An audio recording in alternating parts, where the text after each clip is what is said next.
My name is Isaac Smith. I am a 23-year-old fifth-year senior at Ohio University. I am studying political science and Spanish, and in a much shorter amount of time than I am willing to acknowledge, I will be graduated from this school and moving on to bigger and better things.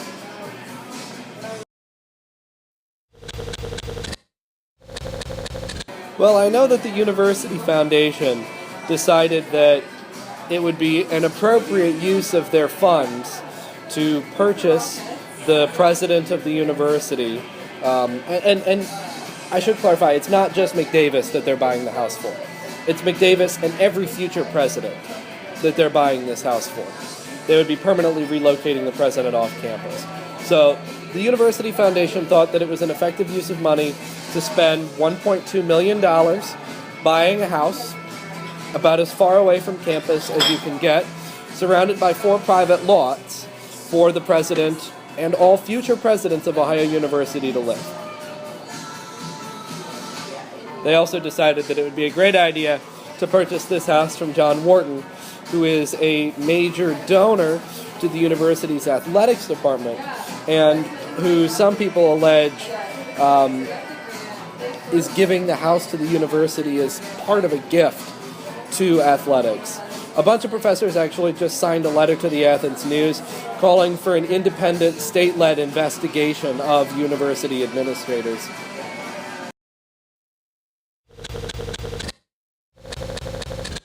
McDavis and the Board of Trustees have been together for a while trying to get him off campus.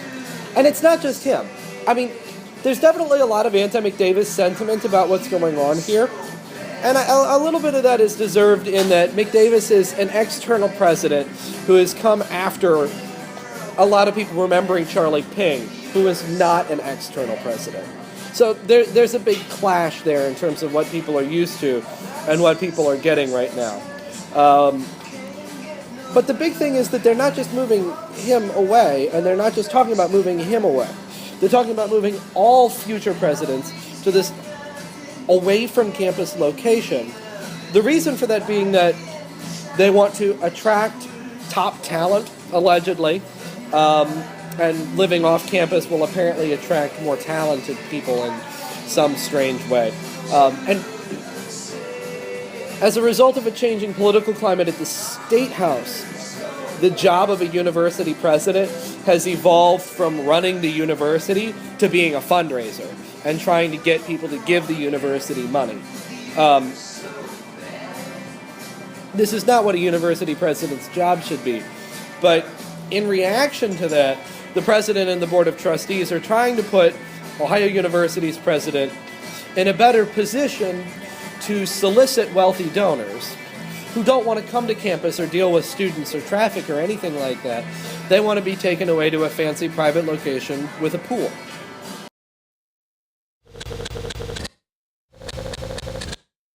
This is a public university. Funding for this university should come from 2 or 3 sources: tuition dollars, state funding, and federal funding. It would be a different story if we were a private school. If we were a private school, then the president's job would more heavily be getting money for the university. We have an entire advancement department for that. Their job is to get money. Their job is to make sure that money is spent appropriately. We have our alumni association. They're there to get alumni donors to do things. But we shouldn't be focusing on donors that much at all. It is the job of the state of Ohio to supply funding to a public university in the state of Ohio. That's the goal of public education.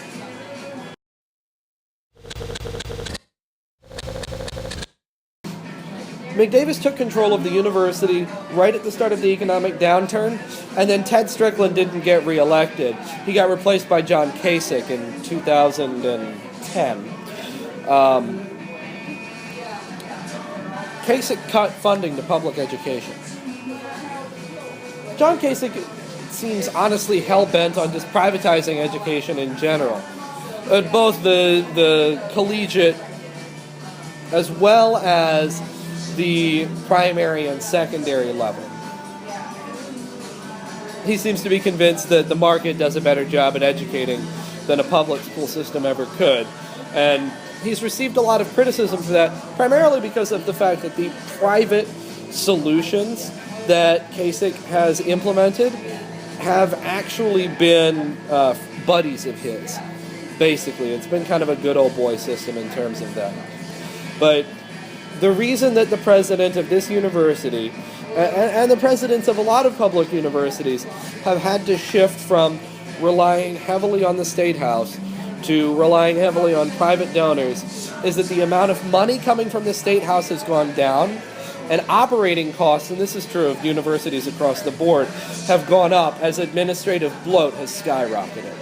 There's no reason a public university president should be making more money in a year than Barack Obama.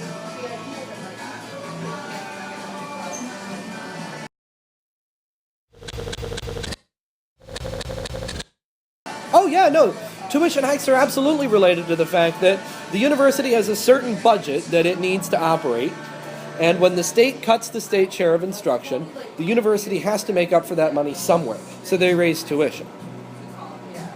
That's the next big place. Like, the big places that money comes from is the state share of instruction, that's tax dollars, and tuition. Fewer tax dollars, they gotta have more tuition.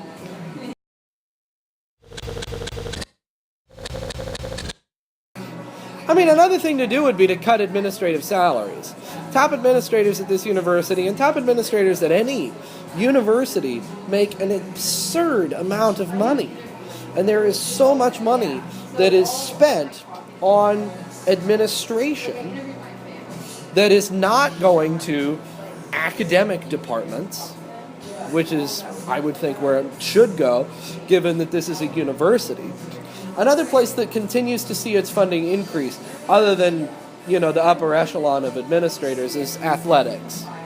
The justification there is that that's how we recruit people, except there's really only been one school that has made its athletics program successful and profitable, and that's Ohio State University. That's really just luck, because of the fact that Columbus does not have a professional football team, and it does not have a professional basketball team. And it is the largest city in the state of Ohio and the 15th largest city in the United States. It is also the largest city in the United States without both a professional football and a professional basketball team. Ohio State University, therefore, has its football and basketball team treated as though they were professional sports. So they get to make money. They get to charge absurd amounts for tickets. We charge something like $10 for a game, and we can't get people that aren't students to go to them because nobody lives in Athens. There's just not the market for that. So it's a waste of money to throw all of our funding at athletics when it could be going to things like not charging so much in tuition and actually paying for academic units.